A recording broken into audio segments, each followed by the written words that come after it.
Hello and welcome to Nick Teach. तो आज कर रहे हैं हम एक्सरसाइज 9.3 का question number 9th and 10th। इसके पहले वाले सारे क्वेश्चंस मैंने अपलोड कर दिए हैं जो आप देख सकते हैं, जो कि आपको लिंक प्लेलिस्ट में मिल जाएगी और प्लेलिस्ट की लिंक डिस्क्रिप्शन बॉक्स में गिवन है। सो स्टार्ट करते हैं question number 9। Two circle intersects at 2 points B and C. तो यहाँ हमें ऑलरेडी फिगर गिवन है। यहाँ हमारे पास दो सर्कल्स हैं जो कि इंटरसेक्ट कर रहे हैं पॉइंट बी और सी पे। Okay, through B two lines A B D and P B Q are drawn to intersect the circle at A D and P.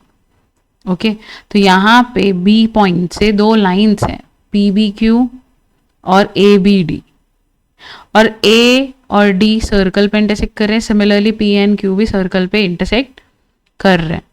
ठीक है, prove that angle A C P angle A C P मतलब ये वाला angle and Q C D मतलब ये वाला angle हमको equal prove करना है।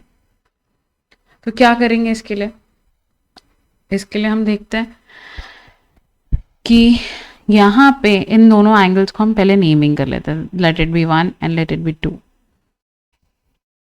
ठीक है, ओके, तो आप यहाँ समझ लेंगे कि यहाँ पे देखो ये ए और ये पी से बन रहा है, ये सी है ना, ए सी पी ए पी से बन रहा है। सिमिलरली ए पी से और कोई एंगल दिख रहा है क्या? यस, बी वाला ए बी पी भी तो ए पी से ही बन रहा है। तो angle on the same segment है ना, हम प्रॉपर्टी लगा सकते हैं। तो इसको हम ले लेते हैं 3, एंगल 3। तो हम बोलेंगे angle 1 is equal to angle 3 है। क्यों? क्योंकि angle on the same segment है। सिमिलरली 2 और ये 4 के बीच में कोई रिलेशन है? Yes, angle 2 and angle 4 are also equal. Same reason, angles on the same segment are equal. Okay, now what about 3 and 4? Is there any relation between 3 and 4?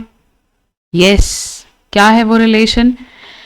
PBQ and ABD are lines. Okay, and they are intersecting at point B. So यहाँ पे क्या होगा? 3 and 4 are vertically opposite angles and vertically opposite angles are equal. तो हमारे पास एक और statement आएगी, angle 3 equal to angle 4। अब इन तीनों रिलेशंस को अगर हम देखें तो हमें मिल जाएगा एंगल 3 इक्वल टू एंगल 4 है, तो एंगल 3 की जगह हम एंगल 1 लिख देंगे, एंगल 4 की जगह एंगल 2 लिख लेंगे। बहुत सिंपल सा क्वेश्चन है, लेकिन हमें यहाँ पे ध्यान देना है। ठीक है, हो सकता है पहली बार में आपसे ना बने, पर इट्स ओके, हमें देख कर ही तो सीखना है ना। ओके, तो स्टार्ट करते हैं। इसे हम लिखेंगे कैसे? सेम स्टेटमेंट्स बस हम लिखते चलना है हमें, है ना। इन फिगर क्या लिखेंगे? Angle 1 equal to angle 3। Direct आप एंगल 1 एंगल 2 एंगल 3 आप लिख लिया है ना आपने, तो आप लिख सकते हैं ये। ठीक है, तो हमने एंगल 1 इक्वल टू एंगल 3 ले लिया। क्यों है? क्योंकि angles in same segment are equal. ठीक है, similarly angle 2 equal to angle 4 हो जाएगा, सेम रीजन। तो ये हो गई इक्वेशन 1, ये हो गई इक्वेशन 2। अब नेक्स्ट हम इक्वेशन लिखने वाले हैं क्या? कि angle 3 is equal to angle 4 है। यहां पे ये क्यों है? Vertically opposite angles. ठीक है, आप पूरा वर्ड लिखेंगे, पूरा स्टेटमेंट लिखेंगे, मैंने शॉर्ट फॉर्म में लिख दिया, आप लिखेंगे वर्टिकली अपोजिट एंगल्स। तो ये हो गया equation 3। From 1 2 and 3 what we can conclude कि angle 1 is equal to angle 2 है। दैट मीन्स जो भी हमारा एंगल था, angle A C P is equal to angle Q C D. That's it.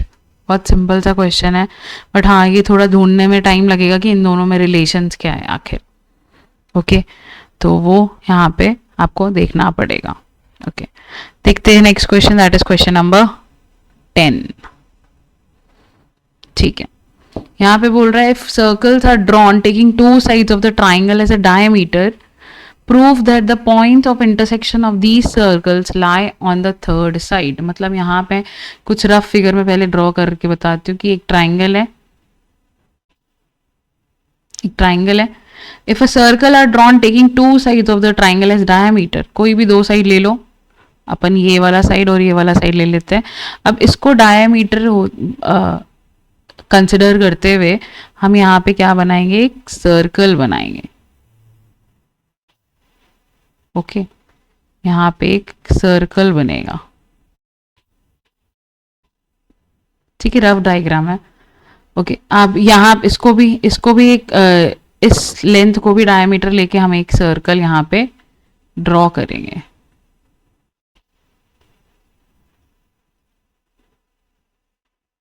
कुछ इस तरह से।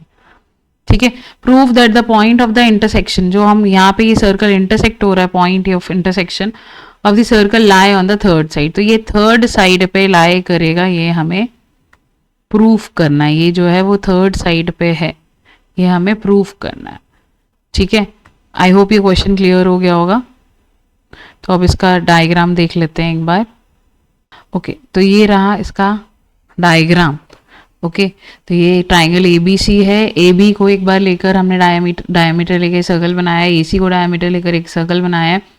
तो हमें प्रूफ करना है ये जो D पॉइंट है वो इंटरसेक्ट कर रहा है BC के साथ। ओके, जो इंटरसेक्शन पॉइंट है सर्कल का D पॉइंट, वो BC पे लाई कर रहा है, ये हमें प्रूफ करना है। तो उसके लिए सबसे पहले हमें क्या करना पड़ेगा, एक लाइन ज्वाइन करनी पड़ेगी। A और D को ज्वाइन करते हुए एक लाइन बनानी पड़ेगी। ठीक है, तो इससे क्या होगा, अब देखो अगर हम ये सर्कल लें, ये वाला सर्कल, ओके, ये वाला सर्कल लें, तो ये AB जो है वो एक डायमीटर है, तो एंगल ADB कितना होगा, 90 डिग्री होगा ना। ठीक है, angle in a semicircle is right angle. Okay, similarly अगर ये वाला एक सर्कल ले और AC डायमीटर है, तो एंगल ADC जो है वो भी 90 डिग्री होगा। अब जब हम इन दोनों को ऐड करेंगे तो हमें क्या मिलेगा, अब जब हम इन दोनों को ऐड करेंगे तो हमें क्या मिलेगा, 180 डिग्री। 180 डिग्री कब बनता है, जब लीनियर पेयर होता है। लीनियर पेयर कब बनता है, जब उसका जो ये वाली जो है वो क्या होगी, एक स्ट्रेट लाइन होगी। जो नॉन कॉमन आर्म्स होते हैं वो एक स्ट्रेट लाइन बना रहे होते हैं, तभी तो लीनियर पेयर बनता है। बस यही है सॉल्यूशन, इसी को हमें लिखना है। तो क्या लिखेंगे, देख लेते हैं उसको भी। तो हम सबसे पहले गिवन लिख लेंगे कि taking AB and AC as a diameter, two circles are drawn with which intersects each other at D। Then हम कंस्ट्रक्शन कर रहे हैं जॉइन ED। देन हमें प्रूफ स्टार्ट करना है ना। और AB is a diameter, angle ADB is form as a semicircle, तो हेंस ADB कितना हो जाएगा, 90 degree. Angle in a semicircle is a right angle. Similarly ADC भी 90 डिग्री हो जाएगा, angle in a semicircle is 90 degree. And then हम दोनों equations को ऐड कर लेंगे तो हमें मिलेगा 180 डिग्री। तो ADB and ADC are forming linear pair, therefore BCD is a straight line and hence point D lies on the third side, that is BC। ऐसे ही प्रूफ हो जाएगा ये। आई होप आपको ये वीडियोस में ये सॉल्यूशन क्लियर हो गए होंगे। अगर आपको वीडियो अच्छी लगी हो तो please like, share and subscribe. Next video में हम करेंगे question number 11th and 12th।